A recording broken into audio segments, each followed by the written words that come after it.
Hi. Hi, everyone. Oh, One moment. okay. Sorry, it's not.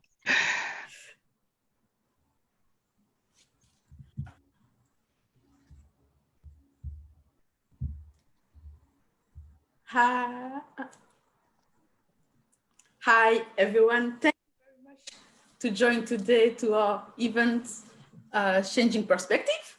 I'm really happy to see you here today. And I'm happy actually to have three actually interesting and really like amazing speaker today. Before we start, I will just first introduce myself. So I'm Pamela.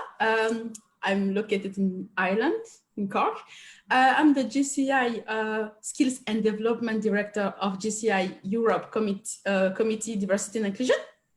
And today we will talk about inspiration, about change, perspective, and the future. So before we dive in with all the questions that we have today, we will have for sure, as I said, three speakers. So we have Cynthia. She's an engaged actress and a script writer and also stage director. She has a lot of hats and she's located in France. We have as well Carlos. He's the CEO of Alliance, World Innovation Alliance. He's located in Spain. He's really engaged in innovation and education as well.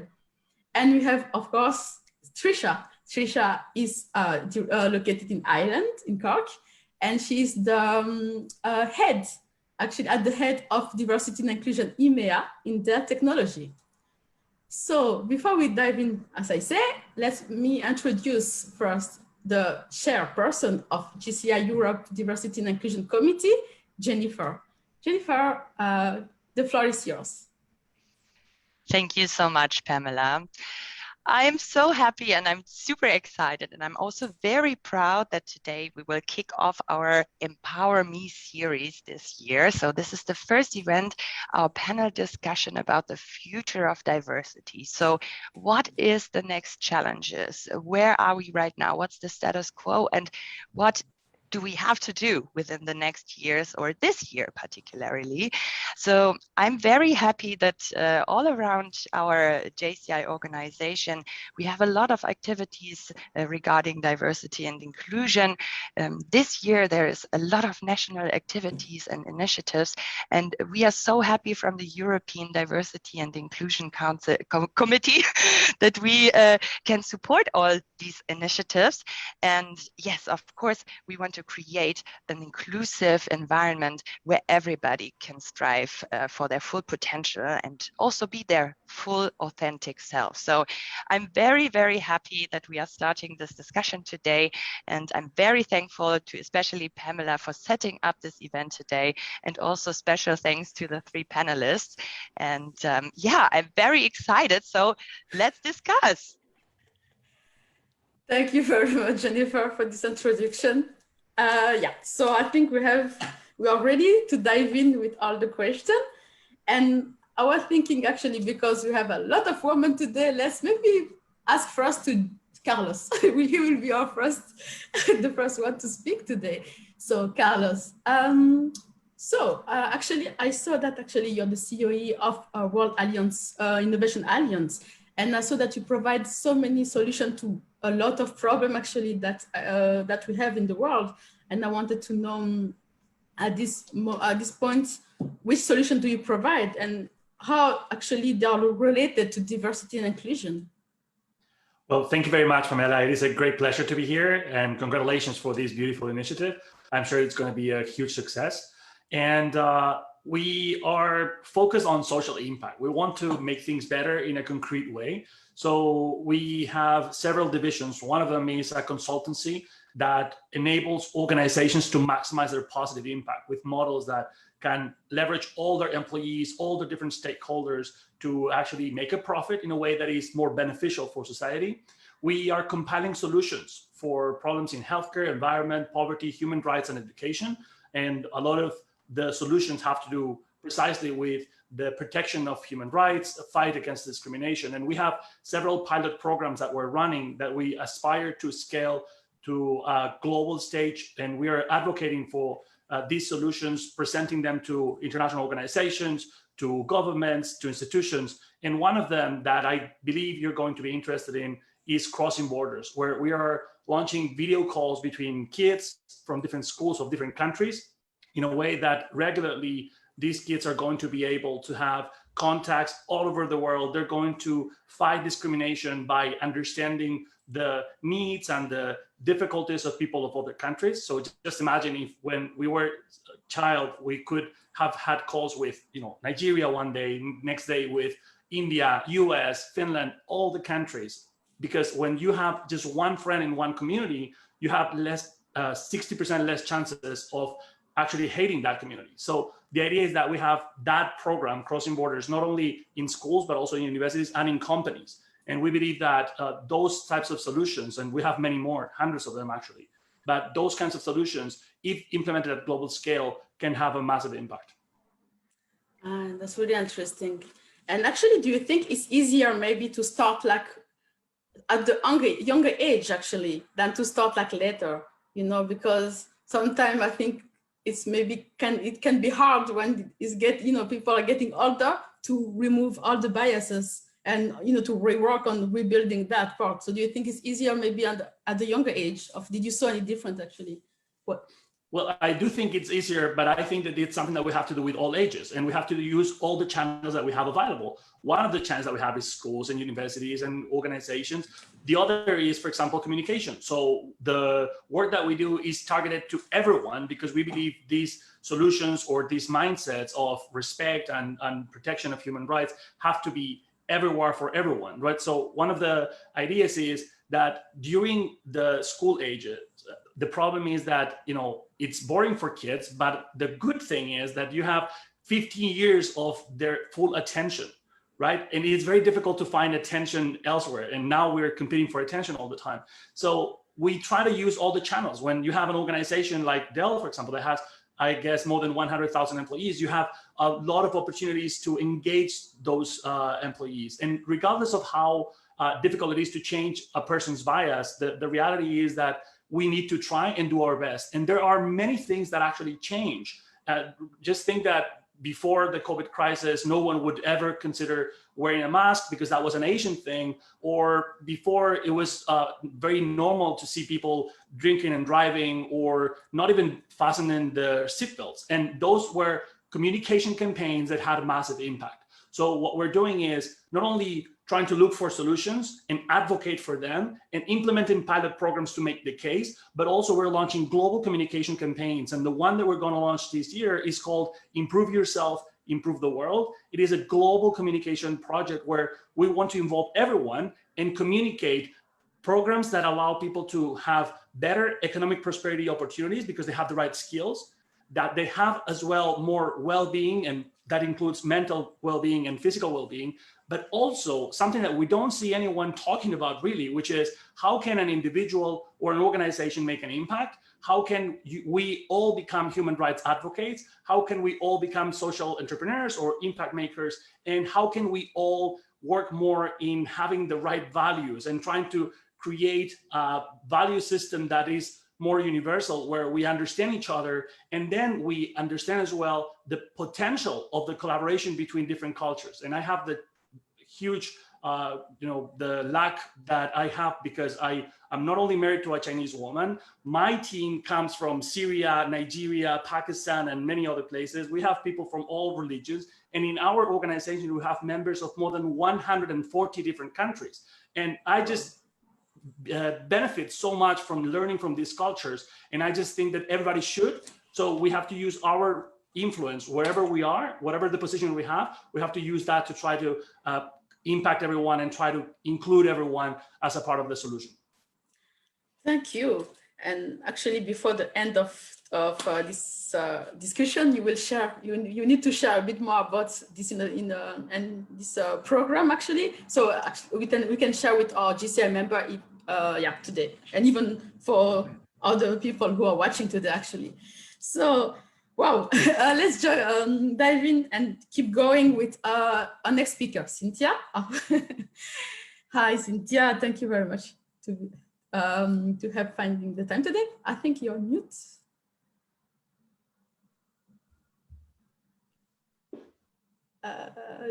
Yeah, I can hear you. Can you try again? No, maybe the sound. Is it better? Perfect. Okay, no problem. So thank you for the invitation. First, please forgive my bad English. I think that the last time I spoke in English it was 3 years ago, so I may I may forget my words and so on. No, it's okay. Trust me. Even me, I'm still working on that. Okay, so Don't worry. if you see that I'm looking for my words, please help me. Yeah, for sure. I will try. I will be there. Okay. What was your question? So yeah, my question was, so you are an engaged actress and author and stage director, Yeah. but when we look to the cinema industry, actually today we can see two different worlds. We have like the US cinema and the industry, and then you have the European one. And we can maybe see, we can talk about the French one because you're located in France. And I wanted to, like, I can, since let's say the César of even like the Cannes Festival, when I was trying to just go deep and try to find like at least more diversity actually in the winners of maybe like in the actress of even in the director. And I was quite not surprised, but a bit sad of even a bit, curious to know why actually we don't have so much representation of diversity in the cinema actually. In France, it's a huge problem, I think, and the huge problem that we all live, the actors, each day. That is to say that there is a problem of lack of opportunities and accessibility to the castings in France. And for instance, a few years ago, there was something that made me laugh because, Viola Davis received an Emmy Award, and she said that the main difference between a black actress and a white actress was the lack of opportunities. And in France, all the newspaper and television was saying, "Oh, it's a great. She's white. There is a real problem in America for the black people." And I was wondering, but what are you talking about? Because we have exactly the same problem here, and it's worse in France. And you're right. There is a problem of quantitative representation and qualitative representation in France. Yeah. Yes. And actually, since you start your journey as an actress, have you saw like really like biases, like and do you think they were like really actually unconscious from the people who were like giving you a part like audition of like they were like really unconscious of really conscious of unconscious actually those biases? I think that it's unconscious, and it's worse because people how to say, ne sont pas conscients. They're not conscious of they are not conscious that there is a problem.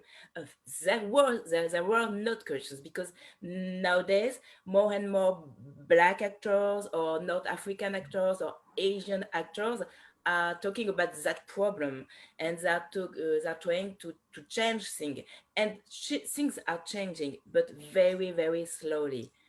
And you were talking about American cinema and European cinema, but there is also a difference between English industry and French industry, and but there seems to it seems to be a real volunteer to change things for the actor, from the cast director, from the channels, from the producer, but everything is going very softly.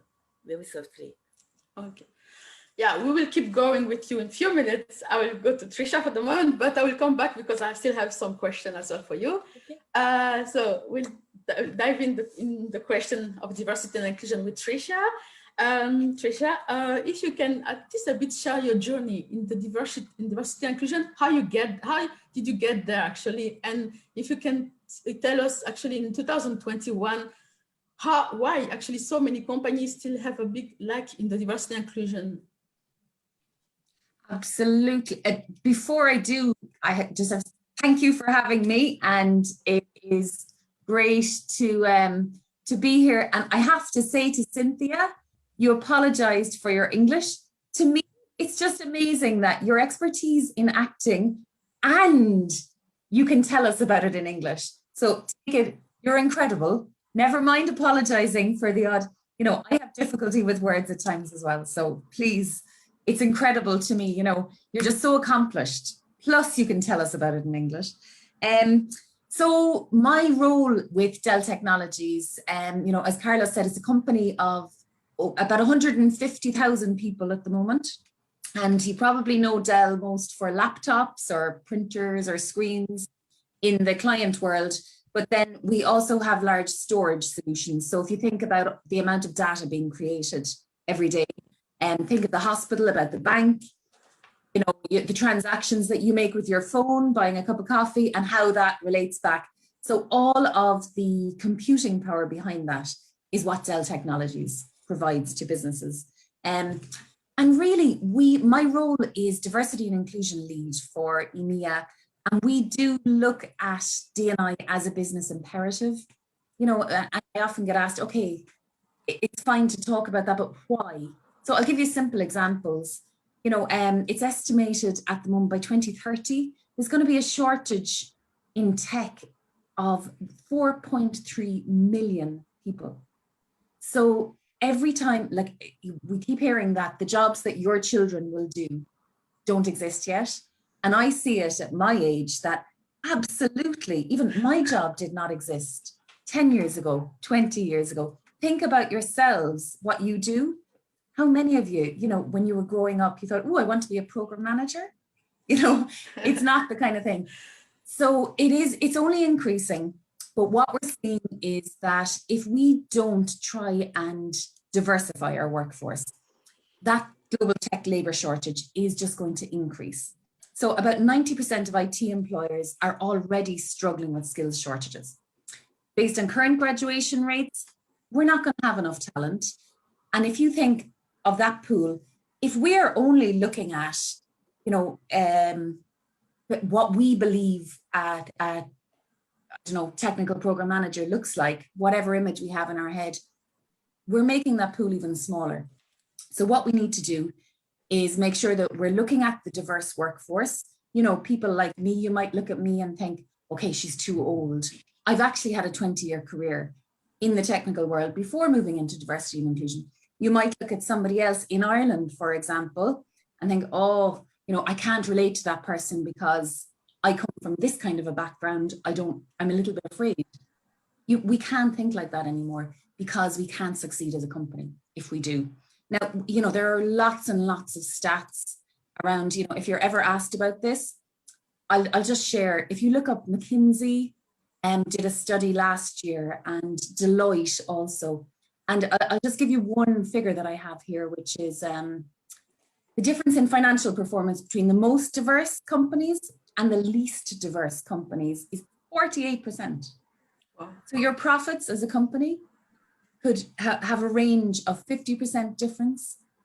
And there is a correlation between the diversity of thought that you have in your company.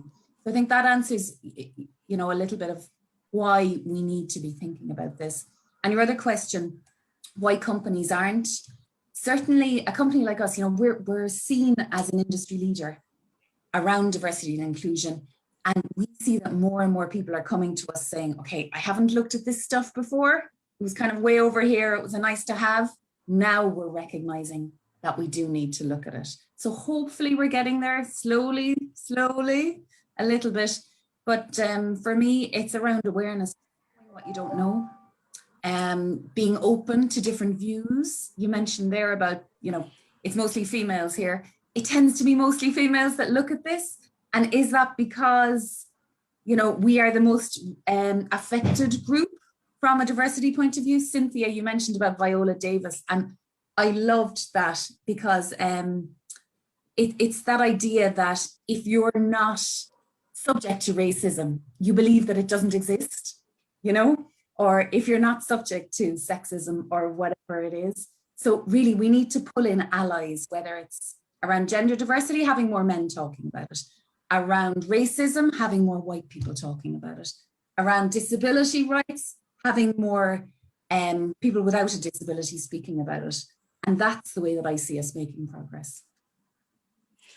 Wow, yeah, that's actually, the numbers are really quite big, actually, when you look to the numbers and see, and the way that actually we still try to, we have to still try to convince some company to really be inclusive. That's like, I don't know, that's quite, yeah, it's quite big actually, but we're still working on that. And like you say, we have we still have a long way, slowly by slowly, but we'll get there. So yeah. Yeah, absolutely. I wanted to have a kind of maybe open question between you and Carlos first about artificial intelligence. Actually, I wanted to know if you think actually that artificial intelligence can actually push, you know, the still, how can I say that in a proper way? Let me try to find my words, sorry. Let's try an example first before I get to my question. You have Siri or Alexa, you know, and everyone I think knows those voices, and usually actually they are by default female voices. And you have then you have as well some software created as well with artificial intelligence, and they cannot recognize maybe sometimes the skin of the darker skin of color. And I'm asking myself, at which point, is it like, do you think actually the artificial intelligence can push more on, you know, like on the biases, you know, still pushing that, Yeah. you know, I don't know if what you think about that. If you don't mind, Carlos, if I just jump in. I think this is related to why we need diversity as well. So that the product team, for example, that's creating Alexa, that they are considering female voices when they're doing their testing, so that Alexa does recognize female voices. I'll tell you a story. You can hear my children in the background, so apologies first. It's okay. No, it's not apologies, but it's that's the word. It's Saturday, I know. No. But it's so funny because I sometimes have to say to my 10-year-old boy, will you ask Alexa whatever it is? Because I've said it 5 times and she hasn't understood. I'm sorry, I don't understand. Really? And then he says it once, even as a child, and she says, okay. So absolutely, it's very real. Oh, honestly. But it's an older Alexa. And I read a case study about product teams, so product engineering teams, if it's only men, and the product engineering team for the original Alexa may have been predominantly American men or with an Asian background. So that is the voice that is most recognized on Alexa. So you're absolutely right, Pamela. But what I would say is that if there's no awareness in the team creating that they are reinforcing that bias, that maybe if they bring in diversity, that it will actually make the product better, that's where we need to go to. So it's the people in positions of privilege, making them aware that they have that responsibility with the privilege. And it's brilliant to see that, for example, around the gender diversity, that men are taking that responsibility and saying, okay, what can I do? So I think when it comes to artificial intelligence, it's still created, the innovation needs to have diversity in it. And I know I'm hammering home the point, but I think it's really important. Yes, I think you're right, it is there. But I do think that with more awareness, we can change that and we can actually turn it for good. Yeah, thank you. Carlos, yeah.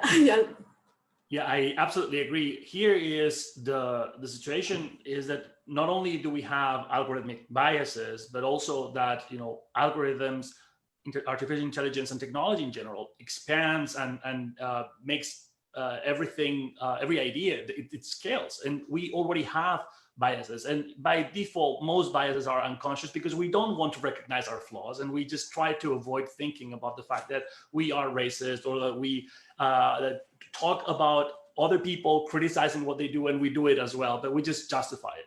Now, what happens with AI is, again, diversity in the teams is very important, but big part of programmers and engineers are predominantly male. And that's something that, as Trisha was saying, and also it happens, for example, in Netflix and in other organizations, where if you don't have a diverse team writing the scripts or writing the code, it is going to be very difficult to actually take into the consideration other things. But there is a movement of tech for good that is moving in two directions. One is how to use technology to make things better and solve problems of the United Nations Sustainable Development Goals.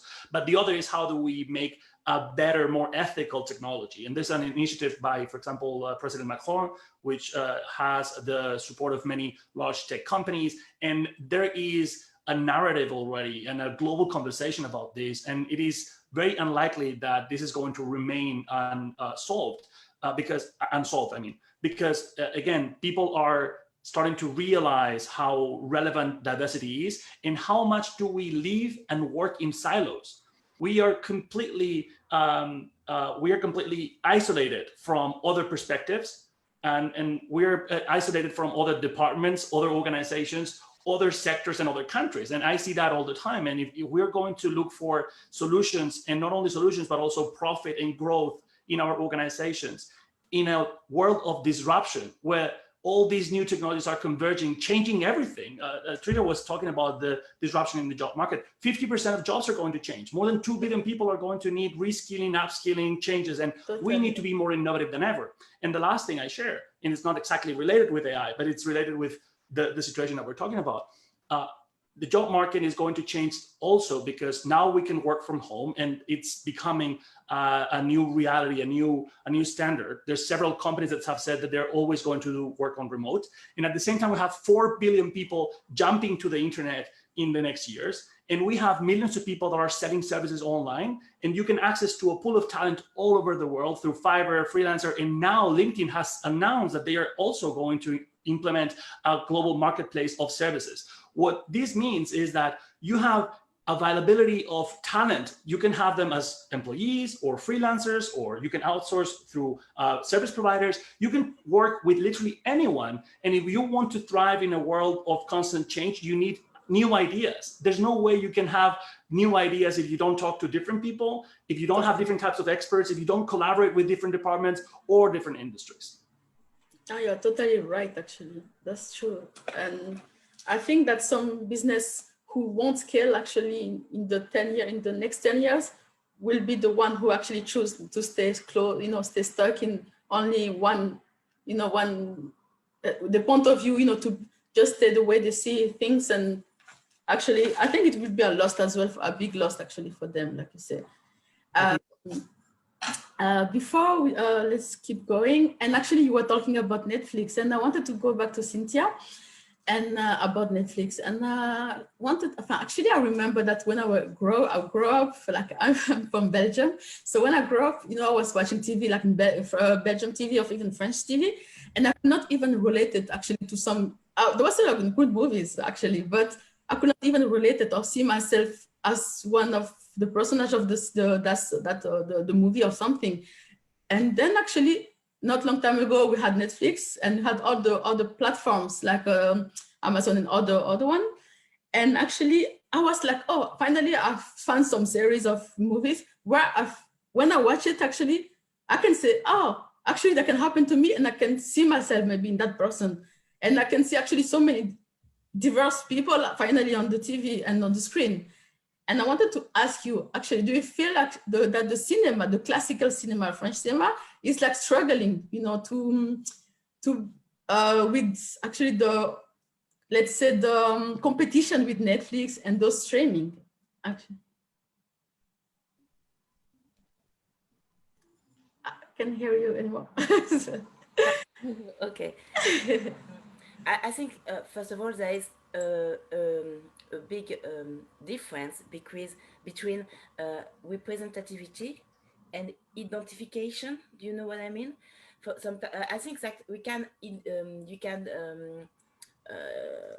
identification oneself, yeah, to several people, even if it is Asian, Black, or so on, because the emotions has no color, So anyway, we didn't have the choice to identify to what is on the screen. So it's not a problem, but there is a problem for me about web presentation. And of course, when Netflix, Amazon Prime, and all the other platforms arrived, we saw people and characters like we are, because there is another problem is sometimes the characters are stereotypical. You say something? Yeah, yeah. I see what you Some cliche. Yeah, So, cliche, yeah. there are a lot of cliche. And I don't feel that the French channels seems to be afraid of lack of diversity because of the platform. I don't think that the problem is here. I think that there is a problem about the contents and the stereotypes and the cliche. Yeah, so, yeah, tell me. Yeah, tell me, yeah. No. So things are changing. And yesterday I was talking in French. It was easier for me about that problem. And the fact is that channels are talking about different public, and that they are saying that younger public are going to the platform on the internet. So diversity is something like not a problem, but the problematic has to be worked on for the platform and for the internet, but not for the channels, which is wrong, because if you are not on the screen, if you are not on the stages, you are not represented, Yeah. And a lot of people of the population can feel as if there was invisible, and it's a problem. And we can, if you don't see you on the screen, it's like you don't have the right to be there. And that's a main problem in France. And people began to think about that, but actually in the facts we don't see much change. Yeah, that's very sad actually. But Can I jump in on yeah, that? yeah, of course, for sure, yeah. As Cynthia was speaking, I was thinking about, I'm not sure if you've seen the Netflix series 10%. Yeah, exactly. Yeah. And exactly that, and they speak openly about this girl getting roles because she's Black, the kinds of roles. And I remember when I saw that, I was like, oh my God. But then, as you say, Cynthia, you can't see it, you can't be it. And when you can see it, you think, oh, there's a possibility. So it's really funny how it comes into, as soon as you see it in popular culture, then there is more awareness around it. Yes. It became this program 10% is really close to the reality of what we live, really close. And for instance, the actress that plays that mixed girl is one of the 5 or 10 actresses that we saw on the screen, but actually we are 200 or I don't know Black or mixed actresses, and we know each other, and there is a lack of opportunities. And what she say about cliche, about little opportunities to go to a casting is real. It's real. And actually, I wanted to jump in on that part because that's true. Sometimes I read some article of watching some video, and when you see that actually even like not real character, like just say Casse-Noisette, if you like the all the how you say that the ballet, yeah, exactly. When you have that, usually in the normal representation should be right, but I think that was the first Black girl in the US who was the first about she did her first role as the Casse-Noisette, And then you have as well, when you see that you have some issues sometimes with like James Bond, it's not a real character, it's just like really books at some point. And then we have some issue when we try to see that we try to maybe ask to see the role for when we try to actually how you say that when some actor like Black actor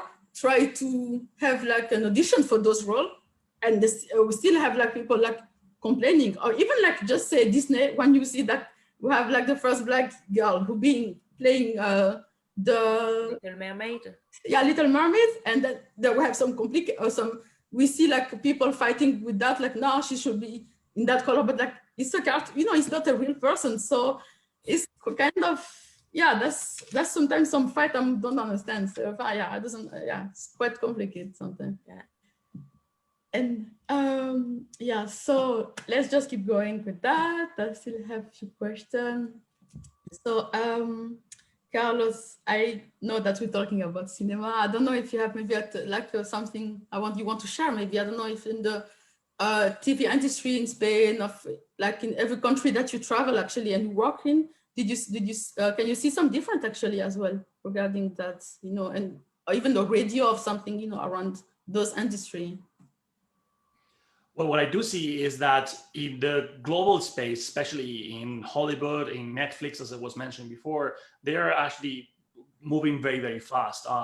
There's a new chief, I think it's the vice president of diversity and inclusion in Netflix. She's doing a remarkable job. And it is pretty clear that in the roles that we're seeing in these Netflix shows and films, and also in Hollywood, we're just seeing way more diversity. And it looks like they're checking boxes, like, okay, we need to have an Asian here, we need to have a Black person here, we need to have a gay here. But the reality is that at least these people are starting to appear. And that's something that in local markets, I think in Spain, for example, you don't see that. I think in France, you were mentioning that you can't see a lot of diversity, and that happens all over the world. But we're starting to see, for example, Indian actresses from Bollywood acting on, you know, in Hollywood. Also because of Chinese investment, mainly, we have seen some Asians in movies in Hollywood. So regardless of the, you know, how well or bad we're doing at a local scale and at a local market, we are seeing a movement towards a more diverse film industry. And the importance of that is huge, because we are all incredibly affected in our popular culture by films and by entertainment. And I think it's 200 million subscribers to Netflix. How many hundreds of millions of people watch Hollywood movies? And the effect that, for example, Black Panther had, and these other movies where the leading role, or at least an important role, or a good role, not an evil villain, is played by someone that is not just white and hyper good looking. That's something that I think is in a good positive trend right now, and it's moving very, very fast. Yeah, that's true actually, to see more positive representation, actually, not only representation, but positive one. And yeah. I think that Cynthia, you were talking about quota in France, and that you think actually we don't use that in France, right? I think because it's more like in US, and yeah. Yeah, in France, it's difficult to speak about quota. It's something that French people can't understand. Some French people can't understand, because, you know, we have our constitution says that France is unique and diverse, and talking about quotas seems to be anti-constitutional. Yeah, but to divide. Actually, yeah, we need sometimes some how can I say, some temporary quota to change the mentality. And I think that there is a lack of humility with this fact, but because if you see our neighbor, that is to say United Kingdom, or okay, it's or the America, they used to they used some quota policy, politics to change things. And there is another problem in France, is that the law, it's not possible according to the law to count people from their ethnic origin. And it's not, and of course discrimination is not allowed when you hire some people.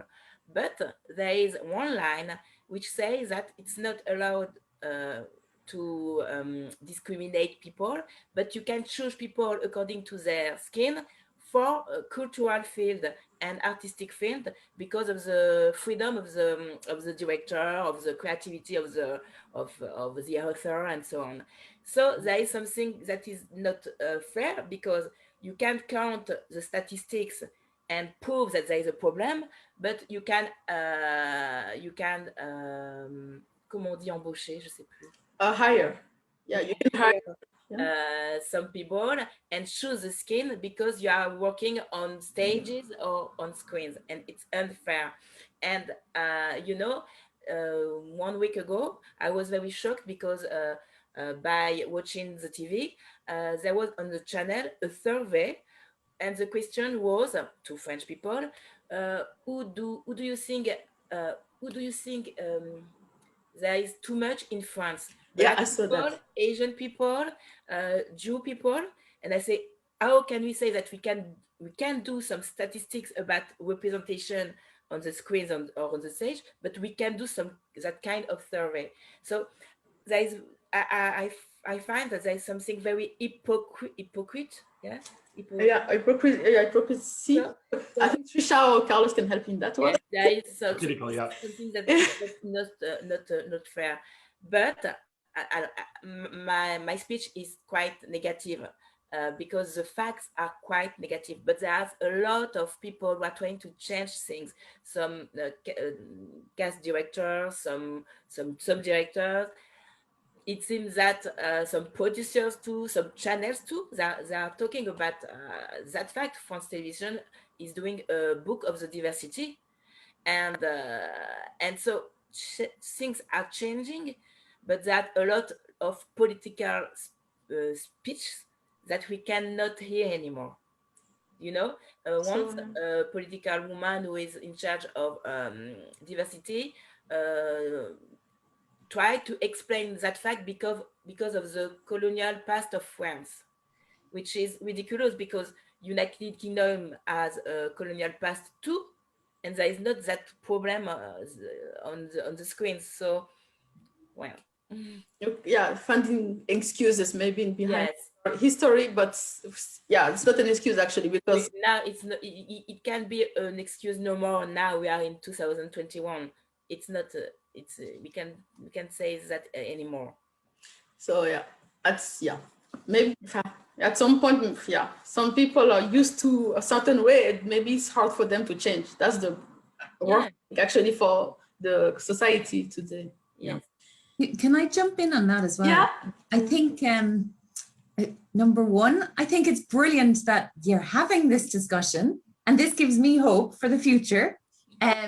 So keep having the discussion. And the second thing is, bringing people into the discussion.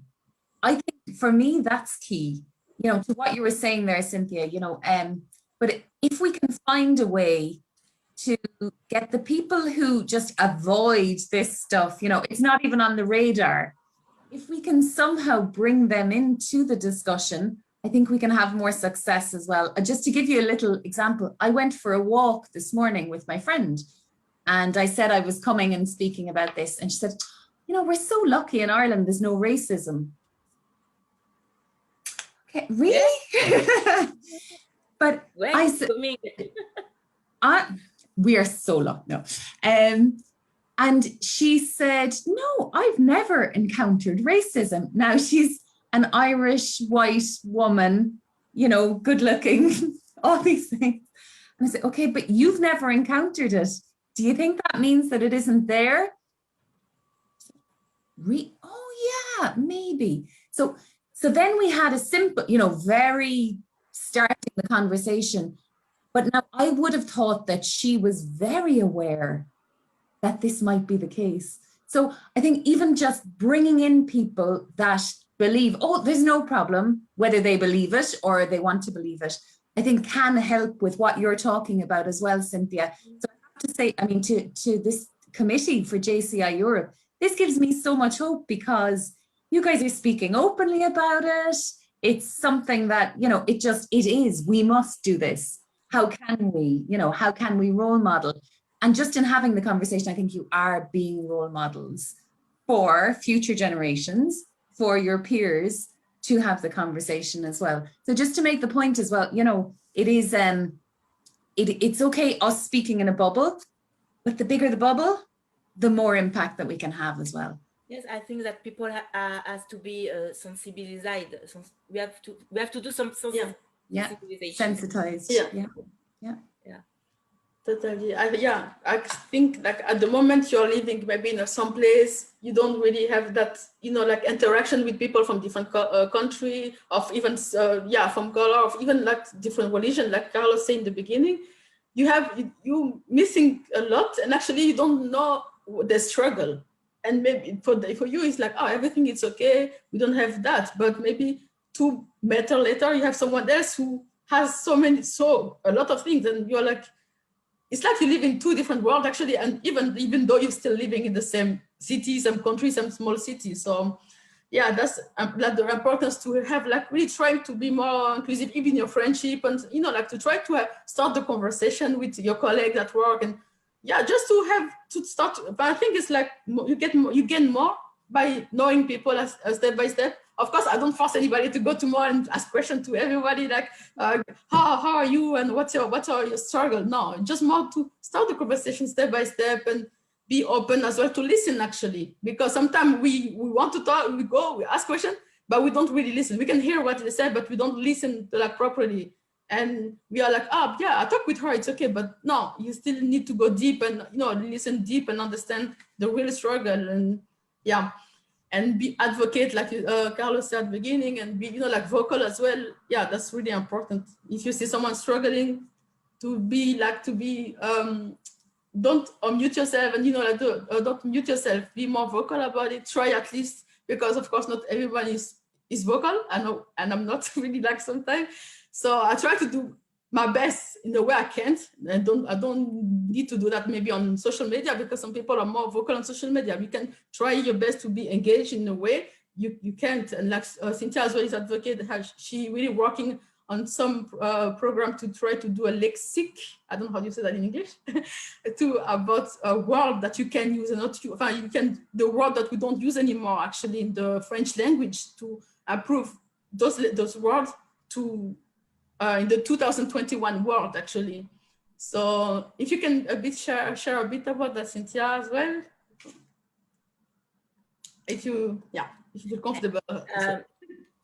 It seems like in France there are some words that are taboo, like some taboo. I don't know why. Yes, I know why, but we have a lot of cast announce that use the word black instead of saying noir, which is the translation in French, and as if it was a bad word to say un homme noir, a black man. Of some people in French are saying black. You understand what I mean? It's yeah. It's like I can see that in the middle of a French sentence, we will have the word black instead of noir, which is a translation. And there is a lot of expression that we don't really understand, because as I don't know if it exists this sentence in France, but we say you call a cat a cat. So if you need a black people in France, you need a homme noir. You don't have to say people of color, people with dark skin, because people. I saw some once. I saw an announce. It was written a female an actress with clear black skin, with caramel skin, with you understand, like if you have some different carnation shades of it's crazy. And I'm talking about black and mixed people, but it's the same thing with other ethnic, and it's quite easy to say I need a white man, a black girl, a mixed girl, an African, you know. And so we are talking. I'm part of an actress association, which has 12 commissions, and one of these commissions is about diversity for the actor and actress, and diversity, that is to say, with the ethnic origins, and also with the handicap. on the screen and on the stage.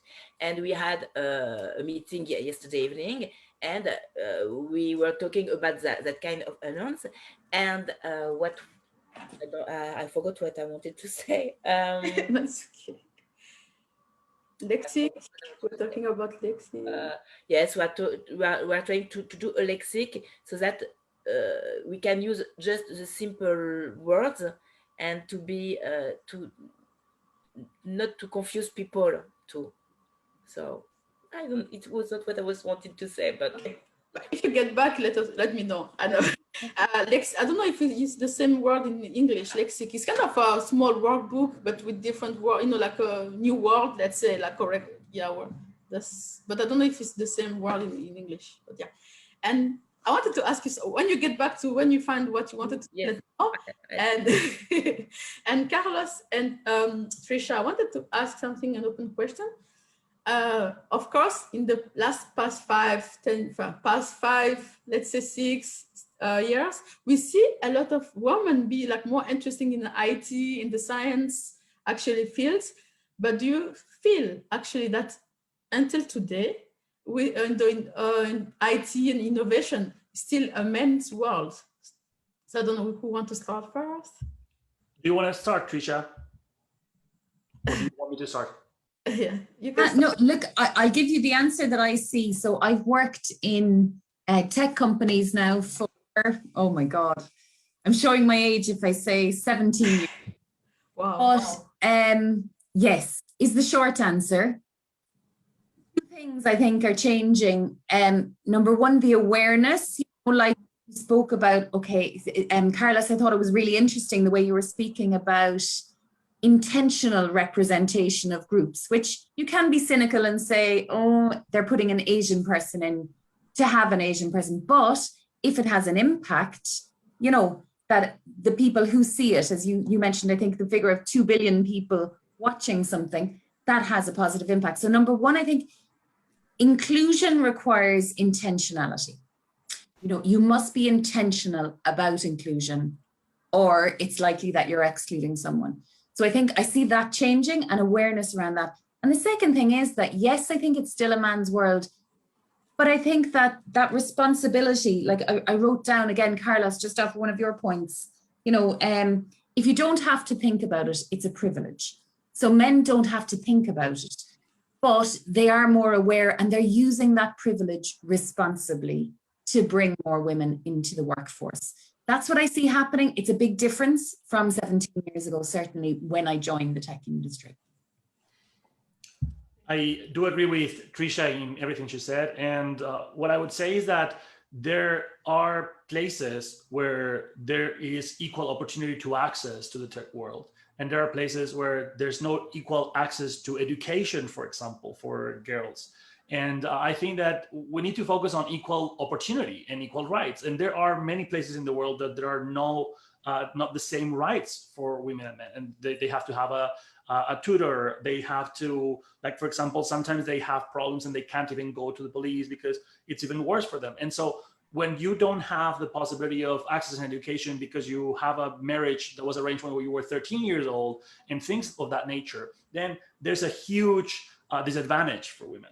When we live in societies that, thank God, we have our rights covered and women can vote, for example, what happens is that everybody can choose the career path they want. And I don't think that women are being disencouraged to access to the tech industry or to become engineers. I do believe, and I hope that this is not controversial, that we, men and women, have biological differences. We have different tendencies, and there are many women that are fantastic engineers that are interested in it, and there are many women that are not, but there are some tendencies that gravitate towards one or other position. And one of the things that we see, for example, in Spain, is that we men have equal access to the opportunity to go to health-related careers, and yet I think it's 80% of people that are studying anything related to health is women, right? And so this is not that we can't do it, it's that we have less interest or less, I would say, less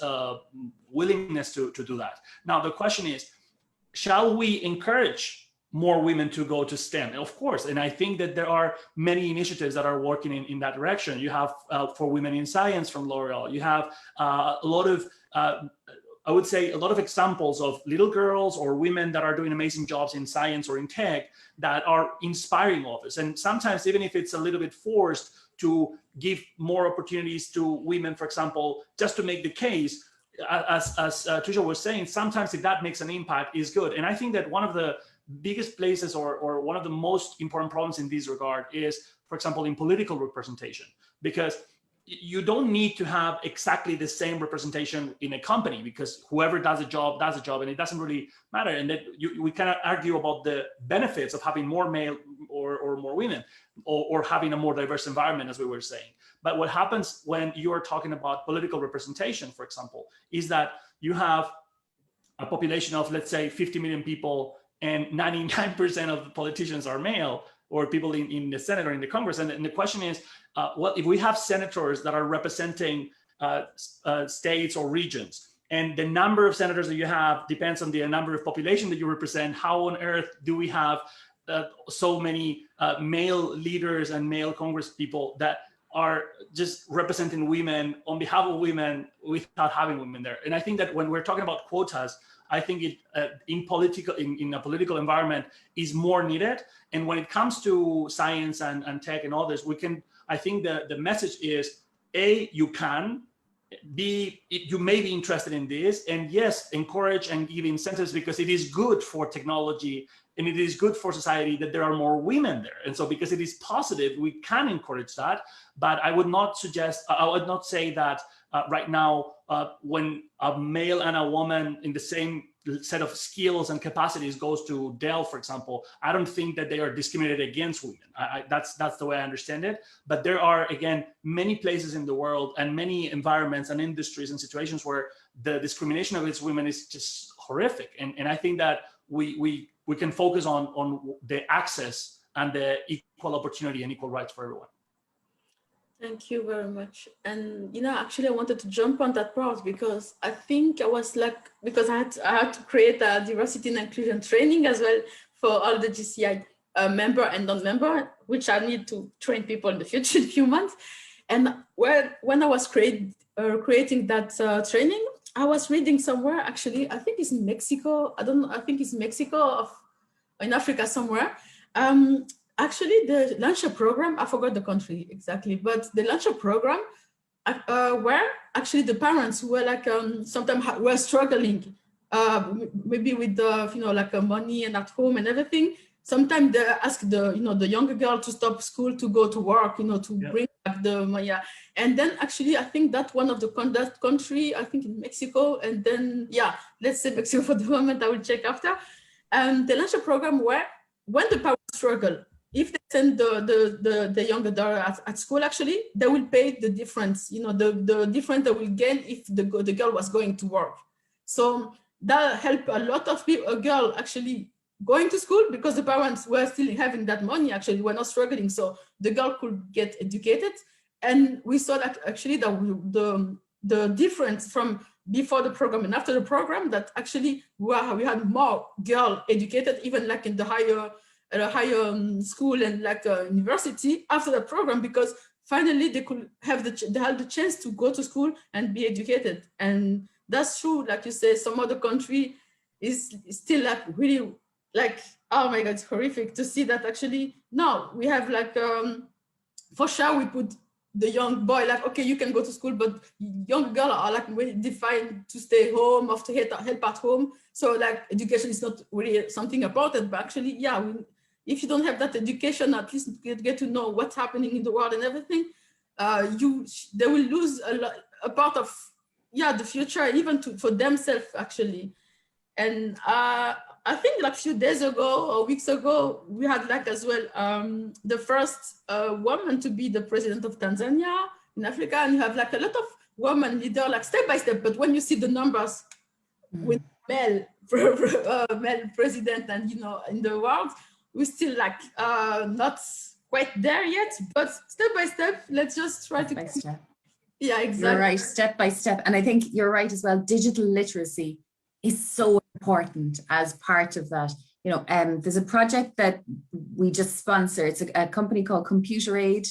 And what we do with them is we create these solar labs, solar learning labs. And basically it's a shipping container, which is placed in the middle of a desert or a slum or a deprived area and fitted out with laptops, because these kids will have so much more of a chance if they have access to the technology. And we see that especially, I think, at the moment with people being at home. If kids do not have a device on which to learn when they're homeschooling, instantly they're taking a step back. And the figures show that that is more so for girls, because if there's one tablet or one phone in the house, the boy is being given access to that. So I think the digital literacy piece is huge. And I know, JCI is involved with that as well. So I think it's all going the right direction, definitely. May I jump in, because I love what Tricia was saying, and in that particular program, and the focus of the campaign that we're going to launch this year is precisely skills for prosperity. Because when we talk about education, many times we think about very long-term, very blurry kind of content that may or may not provide opportunities for you. But what we're trying to teach are those skills that are incredibly practical, that can be used in the short term to improve one's lives, that include digital skills, includes, for example, coding. We're partnering, for example, with Power Coders that teaches coding to refugees. And what we're doing is trying to find the best way to provide this content that is completely focused on reducing poverty or providing opportunities for the future in the best way we can. And we're doing that both creating a program online that is going to be available for everybody through scholarships of more than $5 million of value. We're not only going to create the content, but also we're going to curate the best content we can find, including, for example, Amazon pieces on how to create an e-commerce site and things like that. So we try to curate the best content we can, and then we do a massive campaign through influencers, communication, from media, events, and partnerships. But then after doing that push online, we are as well going to do a couple of things to reach more people, more or less in the same direction that Tricia was mentioning. One of them is we're going to allow centers, government, regional offices in countries that do not have so much access to internet to download the content so they can distribute it through devices, because many people do have devices, but many times they do not have money to pay the data. So by delivering that content, we are ensuring that these people are going to receive the content that is going to allow them to have better opportunities. Even if they don't have a computer now, they know how it would be used to create opportunities in the future whenever they have it. Also, that there's going to be 4 billion people jumping to the internet in the next years. But also the other thing that we're doing is we're going to translate that digital content. We're going to translate it into a book that is a textbook that is completely unique, because most textbooks are just going grade by grade in normal education with the normal subjects, which is perfect. But what we're proposing is that all those skills that can help you, from how to sell online, how to do public relations, how to code, how to use computers for all sorts of things, how to improve your life in any way, what we're going to do is create the physical version of that, and hopefully with some sponsorship. The idea is that we print as many books as we can, so we deliver one book per school, because with just one book in a school, you have different teachers training people on that. And by giving them that content, allowing them to understand that there are opportunities for growth in other countries that can be accessed, if not right now, if not through their device, if not through a Raspberry Pi or someone that has donated a device, maybe with a future device that they may own, they can grow and they can have a better life and improve their communities in a very meaningful way. Wow, that's a great program initiative, actually. The way to have like one book in a school, like you say, and every teacher can train from there and provide like all the new skills, actually training about the new skills we need for the future, and as well and then to know actually that actually they cannot access a job directly, maybe in some countries, but with the technology they will be able to have those skills if they need to find a new job somewhere, and then even work from where they are, but for different company in the world. So that's a great initiative. Yeah, there are 5 million Africans that are already out of poverty because they're selling services through Fiverr, freelancer.com, and other platforms. And the question is, since the content is there, and we all know that there are tutorials that are fantastic or courses that are for free on YouTube, and we know that that exists, but now many people don't have the guidance of what they should learn for the skills that the market is going to require. And people that don't have the education on the things that are happening elsewhere, for example, the people that are in need in Africa, in Asia, and many other countries or regions, what happens is that we need to guide them to the skills that are needed and facilitate the work for them in whatever way we can. It can be digital, it can be digital but offline, and it can be also physical. Whatever we can do with partners in local countries, with partners in any field, we're going to try to do, because everybody should know these things. And I think it's not only poor people, everybody should know these things at all ages in our societies as well. Yeah, that's true actually, because I think at some point, like on the internet and YouTube, like you said, and yeah, we have so many information at some point for so many people as well. And sometimes we don't know which one to use, and we are like different information at the same time. It's overwhelming. Yeah, so exactly. Oh yeah, totally, totally agree. So at some time, I think to have like one place where you have at least everything will be more like less overwhelming for, you know, to learn the new skills. Because when you want to learn something, you have like someone telling you that, and also someone else telling you B and C, and then you're like, yeah, but if I do that, I have to do that. You're like you start to get lost with everything. So I think to have like all the education in one place can be really helpful actually. And yeah, that's like you say, some country and people had the way within technology to start to get win money actually, and with like technology, the way they can work fluently online and everything, like from through different platform that help a lot of people actually. And like I saw the different, like even like e-commerce, how they boom since the COVID starts. You see like people really jumping in that. Some people starting more coach appear as well. You have so many fields that you saw a lot of people appear starting to be more vocal, because it was time to pivot. And some company as well, they were like, unfortunately could not pivot directly to the online world. And I think that's like this year or next year, it's time to rebuild actually, because we're in a rebuilding process, I think, at this stage. And it's like thinking about the future. So each company actually, even smaller, like even entrepreneurs smaller, even if you sell plants maybe in a small plant and everything, you can think about how to pivot on online as well for the future. So education about all the options that we have and that we can have is really important. And actually, I wanted to go back to you, Cynthia. I didn't forget about you. I didn't forget about you. I wanted to ask you, like, because we still almost at the half of the events, and I wanted to ask all the people who are watching for the moment, if they have questions, don't forget to ask any question you want to anyone. Even a small question, don't worry. They are not, they will be nice with you. So Cynthia, I wanted to ask, we talk about the past and the present. Now I want to focus about the future actually, personally, because I'm more in the present thinking about what we can do now, because at this point in life, we have a lot of discussion about the past, and of course, history and everything is important to know our history, to learn and to get, and to get to know what's happening before, to not reproduce what happened in the past. And we still have a lot of discussion about that. We have now discussion about the present as well. But me personally, I'm more focused about the future, to know like, okay, what I can do, what we can do, what we can apply today or tomorrow, like, the community, at work, and everywhere, like in every different spaces actually.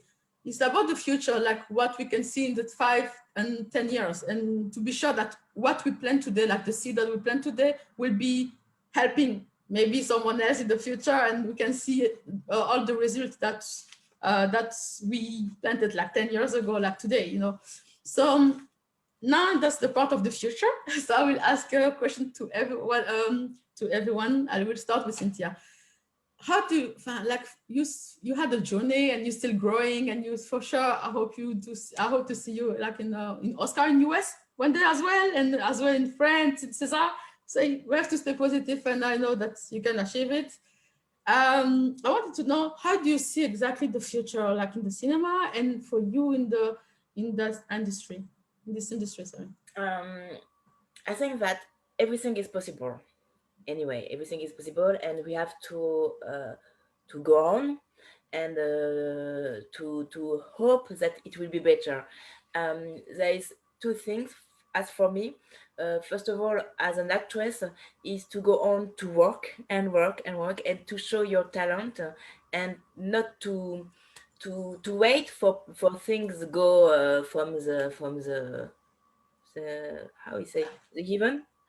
Yes, the sky, from the sky. Yeah. You don't have the From the yeah, sky. you don't. Yeah, And I don't want to be in a I don't want to complain. It's just that it's facts. And now, what can we do? I think you have to go on your job, your work, and to dare and to dare to denounce too. And that's the second part of what I'm trying to do. I'm trying to be an engaged actress, and to explain people, to sensibilize to that fact, so that things change. And what I was talking about, and I was looking for a few minutes ago, is that for instance, there is a lot of collective association of French who are trying to talk with interprofessional fields, so that we try everybody at his scale to change things. And we are going to organize like a panel, like here, a discussion with actors, with script, with movie school, with a director, to try to know how to be more inclusive at each step of the whole chain. Yeah, totally. So, and but I insist, we cannot wait. We have to go on. And if you are an actor, go on the stage, go to workshop. And if you write being more inclusive, and they can do as if we were not there. It's not possible anymore. That's nice actually, that you start to have like conversation, sorry, with every stage of the chain, like you say, like from director, from school, actually, even start from the school, because actually even the teacher has to be involved in that inclusivity, to teach to know how to help as well the student who follow the school, and going to the stage director, to the director, and every stage is important, actually, that education is important. So yeah, I hope you the best. Let's keep us updated for it. I want to know, we will keep an eyes on you, like you said, and if you have any help, you need help, we will be there. And I wanted to ask as well, Trisha, what do you see about, what do you think about like 10 years, 5-10 years, how you see the future actually in diversity, in inclusivity? And look, I hope that in 20 years' time, my position doesn't exist. We don't need a diversity and inclusion person, because it's like everything else. I do see it changing rapidly, and I think COVID, the pandemic, has increased that. My dog has just joined, by the way. I saw him. Yeah, I'm used to it. Want to be part of the discussion. He's exactly. Strong feelings about this. Yeah. But if there's noise, that's it. Even things like this, I have to say, in a work context, in an office, what was an office context, now I feel okay saying, okay, my children are here, my dog has just joined, because it's not that we're living at work, we are working at home, so we have to, that's a piece of inclusion. Hello. That's a piece of inclusion as well, that regardless of what people's circumstances, that we can adapt, or they can adapt their work to cater for that. So I think that the discussion is going to broaden. It'll keep broadening, I hope. And as I say, I would love if I was redundant from this as quickly as possible, and the rule didn't exist. But as I said earlier, you know, discussions like this give me hope, because for me, it means that the future is safe. And rather than going away from these discussions, we're having them. I see more people, and I see that also at board level, the recognition, because we did a study on Generation Z, and what came out was the need for purpose in roles, you know, and I think that's different for you than for my, you know, for me, it was get a job. That was the focus. Get something, be secure. So if that purpose is driving what we're doing, that inevitably will have an impact in the next 5, 10, 20 years as well. That's so true. Like the purpose is like seriously something I didn't pay attention before, but I saw that I could stay like in one, like now in Dell actually technology, I'm more feeling comfortable there. So with the purpose and all, actually all, you know, like, sorry, I want to, let's say that actually since I have been in different companies in my life and everything, but being Dell, like all the, how that's, it's a community, and the way actually you feel like home actually with at work, you have that safe space as well. You have all those training about diversity, like really that when they talk, they do the work and the talk and the work as well. You know, they're like, okay, we talk about diversity, but it's not just talking. We have training and everything. And then I think after my first year in Dell, we had like a training, and the name of the training is Mark, and it's like 4 hours, I think, of talking of safe space, sharing and learning about the biases and all of the diversity and inclusion, like really sharing with a lot of employees of the company. And after 4 hours, how like seriously, I was like, yeah, it's actually, Dell is a place where I can actually, I see myself grow and learn, and because that changed everything, because you have that you feel belong actually. You feel belong, so you feel that you have that belonging in the place, in the company, and that's why I think that some companies should really learn about the importance of diversity and inclusion, because that can change the perspective and where you go. Because like I won't be here. Sorry, I don't know. It's not about emotion. It's just so like I won't be here today. Actually, even like in the JCI Diversity and Inclusion Committee, even if I didn't have that training at first in Dell, so everything went from brought me to here today just because I had one training. And yeah, the purpose is really important actually for our generation. And I think that's if I can just close, and I know I've spoken more, I would just add, so from that particular training that Pam was talking about, you know, it's all about recognizing your bias, recognizing your privilege too. You know, you have an education, that is a huge privilege. As Carlos said, so many people don't have even the basics, or at 13, if you're married off, you don't have school. But the biggest thing that I took from that session, actually, Carlos, you mentioned about Verna Myers. She's the Chief Diversity Officer at Netflix, and she's superb. She's a peer of mine. But she said, diversity, what is it, Pamela? You might remember this. Talks about the diversity perspective, kind of like the filter that you have in the way you look at the world, but I don't know if you mean that. It's just diversity is being invited to the party. That was it. And inclusion is being asked to dance. And the one thing that I always add to that is belonging is feeling like you can dance like nobody's watching. Exactly. Those are such different things on the spectrum. Diversity exists. It's a fact. Inclusion is intentional. And belonging is not having to think about it. Totally. Yeah, actually, we cannot have one without another one. It's a whole that we need, actually. Totally. Well, yeah. Let's just keep going first to Carlos first, before it's getting too emotional. So yes, Carlos, how do you see the future as well, like in your field, in innovation and education as well, like in 10 years? Well, first of all, I love everything that Cynthia said. We are capable of way more than what we think, and we have to do what we can with what we have to go where we want and see what the path leads us towards. But I am sure that all of us are capable of much more than what we imagine.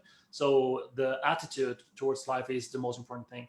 Secondly, I also like to see how emotional you get about this. It's very moving, and also it represents the importance of training and how much you can change the life of someone just by providing the right content and also the right environment. And Tricia, you said that you may become redundant. I don't think you're ever going to be redundant as a human being, first, and second, even your position, because the position may not be focused on pushing the importance of this, but more handling the differences between all of this. And there's an entire role of handling the difference between different cultures in large organizations. And I think that plus the diversity that we have in all sectors, in all areas, is always going to be important somehow. Regarding how I see the future, well, the first thing is that we're not going to, we cannot even foresee what's coming, because we're going to see more change in the next 10 years than in the last 200, most likely. And there are many things that are going to change so much that we're not even able to imagine right now when we approach to singularity with all the convergence of technologies. Well, what I see, though, is that we are living in an era where we are seeing a convergence of different movements. And what we are trying to advocate for is this idea that all of us are part of the same movement. You have Black Lives Matter, Stop Asian Hate, Me Too, and you have all these different movements of the climate change, but it all is part of the same movement. It is the Improve the World movement, and we're all part of it. And we all want to be a part of it because we all want meaning, as Tricia was saying. And the question is, because we have never learned how to do impact, how can we train people to be more impactful and to find purpose and find meaning? How can we organize our companies, our institutions, our education in a way that everybody is empowered to not only have a prosperous life, be happy and safe and have mental health, but also how can we make an impact? And we are compiling different things for that. For example, social entrepreneurship models where people can create a company that is profitable and at the same time is focused on solving a problem. We're trying to give people 100 different things that you can do as an individual to make the world better around you, but also things of human values and human rights that we are not taught how to become advocates for that, and we should. Now, the reason why I'm saying this is because if we push hard enough, we can accelerate positive change. And if we're not careful, there's a lot of problems that we can have. And there's a lot of bad consequences that come from tyranny and from the influence that comes unchecked by many people in different organizations and different positions. So the way I see the future is a future of hope, because all trends or most trends are very positive. You have the life expectancy is better, you have education and literacy is better, you have the capacities that technology give us to connect and to create growth are immense. We are seeing how people are more and more committed, how people care more, how people don't want to work in a place if it has nothing to do with impact in any ways. We are seeing an impact generation. And I call it the improver community of people that want to constantly improve themselves and try to improve the world somehow. And it is a trend that is not going away. Inclusion, diversity, the sense of belonging, the safe space, mental health, fight against racism, those things are not going to go away. And many of the incredible advancements that we have made in history have of course, we have to take care of them because they may go away, but they are here to stay, most of them. For example, all the civil rights, all the human rights that we have come up with, that is a miracle that we have agreed on those things and that our systems allow us to participate in different ways. And we cannot take these things for granted. We cannot, I think, we need to be grateful for what we have. And I think that we all agree that many of us are very lucky. Even the people that are not in the best situation in a Western country, for example, is probably way better off than most people in other parts of the world. But also, most people in today's world are better off than a king 2 centuries ago. So we have to recognize how lucky we are for having the potential that we have, that we really have more well-being than ever, health is incredibly important, and we normally just take it for granted. But the way we have now the possibility of finding a cure or a vaccine for a global pandemic in 1 or 2 years, the fact that most children don't die when they are born, or most women don't die when they're giving birth, these are incredible, remarkable achievements. And what's coming with the convergence of technology, with AI, with quantum computing, with robotics, is that this is going to accelerate even more. We may see a future where longevity gets, basically unlimited. I don't know if you know about Peter Diamandis and Health Nucleus and all the work they're doing about longevity, but basically through technology, through bioengineering, we are going to be able to have way longer lives, where because of the effectiveness and the productivity of technology and robots and AI, we have a very long time, and at the same time we have very little to do. And one of the problems that I see for the future is the sense of meaning, and what can we do to have a purpose in our life when we cannot extract value from work, because many people are just going to be subsidized, like it happens in the UAE, for example, where you just have the income that is provided by the government. So this is a very long way to say, A, we don't know. B, there are very positive things coming. C, we need to fill gaps, and we need to make sure that we take care of people, because we're having an aging population, and we're having changes that are going to also affect negatively. And we need to acknowledge the danger of humans, because we are all potentially going to harm. And we just think that all the others are bad, but we are good, and we justify our actions. The reality is that the potential of evil, wrongdoing, and misjudgment is in all of us, and we need to be accountable also of ourselves. It all starts within. We can take, we can hold others accountable and tell them that they have to do things right, but I think that it all starts from ourselves. That's I have no word after that. So yeah, we still have a long way, like you said, but yeah, we have to stay optimistic, and yeah, we have to go slowly, step by step, but we will get, and this, like you said, still the mental health as well, in all those topics, like you say, are really important. It's really important. And actually, don't forget, next month is the mental health month. So yeah, think about, really take that in consideration. It's really, really important. And for sure, more than ever, like really now, with all the situation. And totally. So we're almost at the end. So now we are getting to the Q&A. So I will be nice. So it's not my turn anymore. I will just ask the question that people have. So let me just first ask the first question. The first question was for Carlos. The question was how would you define the value? At the beginning you said that actually you talk about the value, and the question was like how you define the value actually to help to learn about the value, to educate about the value. And well, values are whatever is worth working and preserving. And when we say values, we're talking about things that religion has taught us forever in different ways, and that most religions and most societies agree on, that normally we're just not taking into consideration. And one of the reasons for that is that as religion declines in global societies, we haven't spent time thinking about what are our values, what are the things that we care about, what are our beliefs, what are the things that are worth pursuing and fighting for.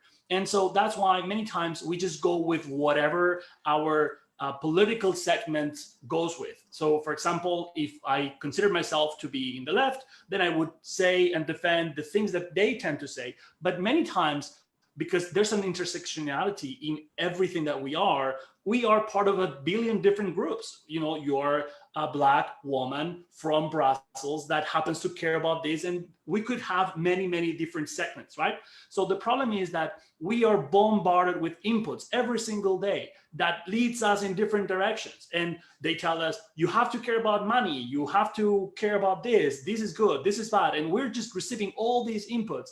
And in this society of constant search of instant gratification, where we are completely affected by the way algorithms reinforce our previous beliefs, and where we are always working so hard and trying to get more and achieve more, we never have time to stop and think, what do I really believe in? What do I really care about?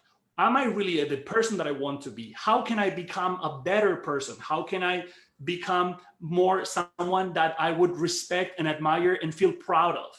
And I think that those are very important questions that we normally don't ask ourselves. And I think that when we contact different cultures, different people from different spaces, we can learn about what is important to them. And we can find that, in fact, there are many elements where we are all in agreement, because all of us are not only humans, but also we are animals. And most of the things that we share, our fears, our needs, our desires, most of that has to do more with our animality than our humanity. So what we need to think is, what would be the ideal version of myself, the ideal version of a society? What can we all agree on? Like, killing is bad and stealing is bad, and that when you have a feeling that something is not right within yourself, lie, or things that you feel hypocritical about, all those things are things that are pretty much universal. So that's what I mean by values.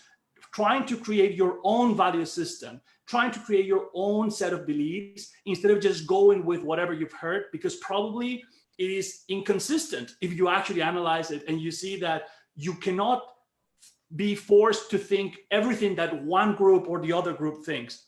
And you have to do that on your own, but you have the support and the wisdom of all the previous generations that allow you to better understand what can constitute a moral and positive path for yourself. Okay, that's great. That's really great. So next question is for Trisha. And the question is, how does Dell challenge biases in the job posting? That's a great question. Just off the top of my head now, there are three, I suppose, a three-pronged approach. One is actually with technology. So we introduced this bias check technology, which reduces bias. I won't say eliminate. You know, and Carlos, you mentioned it's hard to eliminate our biases. It's what keeps us going. But certainly tries to reduce bias. Then training frontline managers, you know, that we spoke earlier about an awareness. Some managers aren't even aware that these biases exist. So bringing that awareness into the hiring process is another thing. And the other thing that we do, and Cynthia, you mentioned quotas earlier. So it's not a quota, but we have a minimum of 2 diverse candidates on an interview panel. So if you are going for a job, what it is doing is bringing candidates to the fore who may not previously have been shortlisted. We're not telling managers that they need to hire particular people, but we are just trying to level that playing field and bring the people who may not have had the opportunity up to even, so that then they're presented with the other candidates to the hiring managers. I'm sure I've missed something crucial, but that's just, those are the instant things that I can think of, you know, and it's a mix of the technology side of things and the human nature, and trying to bring that awareness to it. Nice. Last question for everyone. What are the best way actually for regular person of even employee can help to make their workplace of community more diverse? So yeah, it's for everyone.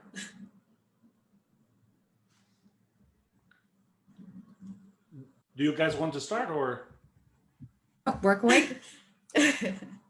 Well, the first thing, in order to create diversity, you can first try to look for spaces where there are connections with other types of people, right? And that can happen both within the organization, where you're bringing people from different ranks, people from different departments, people from different divisions of the organization in different countries, even if it's online.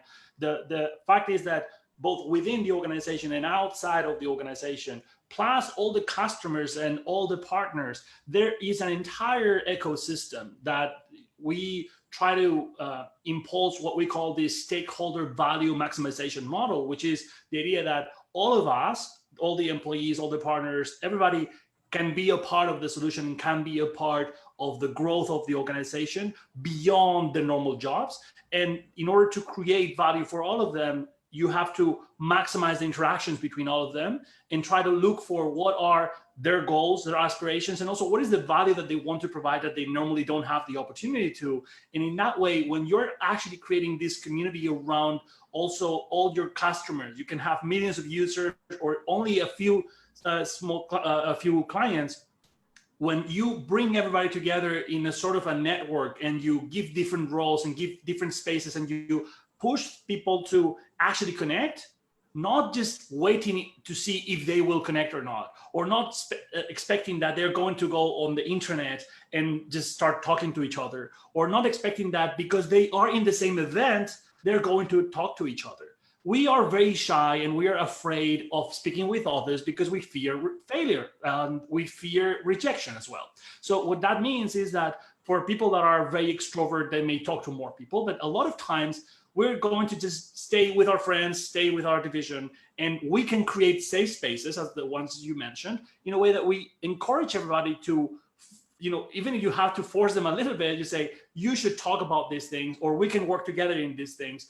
And I believe that with that type of work, and also trying to bring talent and trying to collaborate with organizations and with individuals from all sectors and all countries, you can create a way more diverse, but also more innovative, and also a better culture that attracts more talent to your company. Thank you. And Trisha, you want to add something? I think at a very human level, when you asked the question, two things came to mind. Number one is, if it's a meeting or even something like this, look at who hasn't spoken. Yep. And maybe ask that person, do you have an opinion? Because I know I will just speak. I will fill the space that's there. I have to be conscious and pull back. But then there are different views, different perspectives. There might be somebody who feels like, oh, I'm never asked for my opinion. So it's like, just simple things, maybe pause, include people. The second thing, and at a very basic level, is especially at the moment, ask people, how are you? Yep. And not only once, but like I know certainly in Ireland, our instant reaction is grand. Yeah, no, I'm good. I'm good. And I think probably everywhere. But if you ask a second time, how are you? How are you doing? You often get the real answer. And in that way, you can be inclusive. You encourage someone to be themselves. You might give them the confidence, the feeling that somebody cares. So it's not going to change the world at a macro level, but certainly day to day, and even today, just ask somebody, how are you? And I think that is really how we can promote inclusion. Just have the conversation as well. Yeah, totally. I totally agree with you. And about actually, do you feel like the only one, actually, that's gonna be the only one in the room, maybe in the meeting, maybe you're the only woman only with men, you don't feel, you have that. You need an invitation sometimes. Yeah, exactly. You feel like you don't need to talk, you feel uncomfortable to talk and everything. Yeah. And I absolutely loved what Trisha said, and asking the most important questions is really going to give you the answers that people are needing to say, but many times they just don't want to bother, or they don't feel that their opinion matters so much, but you can encourage them. Ladies, I am very sorry, but I'm super late. My mother is waiting for me and she's gonna kill me if I don't go. So I just want to apologize. I want to thank you all. It's been lovely. I adore you. I love everything you said, and I cannot wait to collaborate in the future. I am at your entire disposal for you and for all the audience. And if there's any other question or anything for me, I'm on LinkedIn. You can reach out to me. Add your do my LinkedIn. best to support and to provide value to you guys. No problem. I will add your LinkedIn as well in the chat. And thank you very much, Carlos. We'll talk soon after the, yeah. Thank you so much for everything. Take care. Bye-bye. Have a nice Saturday, Carlos. You too. Goodbye.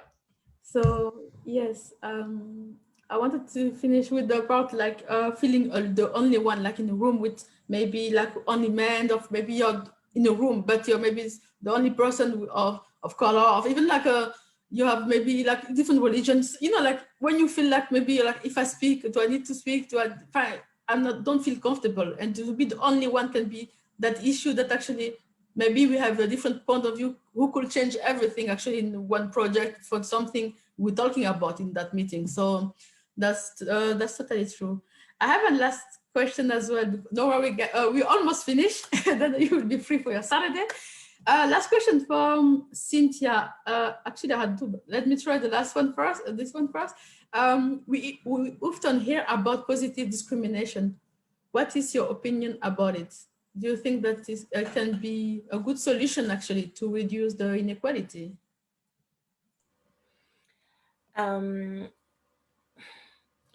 I think there is, yes, I think that positive discrimination can be a good solution.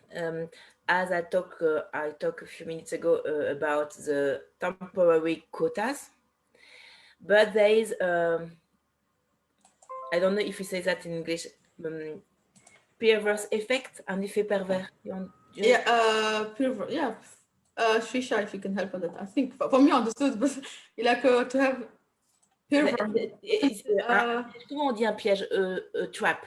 It can be a trap, actually. Yeah, okay. It can be a trap. It can be a trap. For instance, I would not be happy if a director just called me because I'm a black actress, or because my hair are curly or something like that.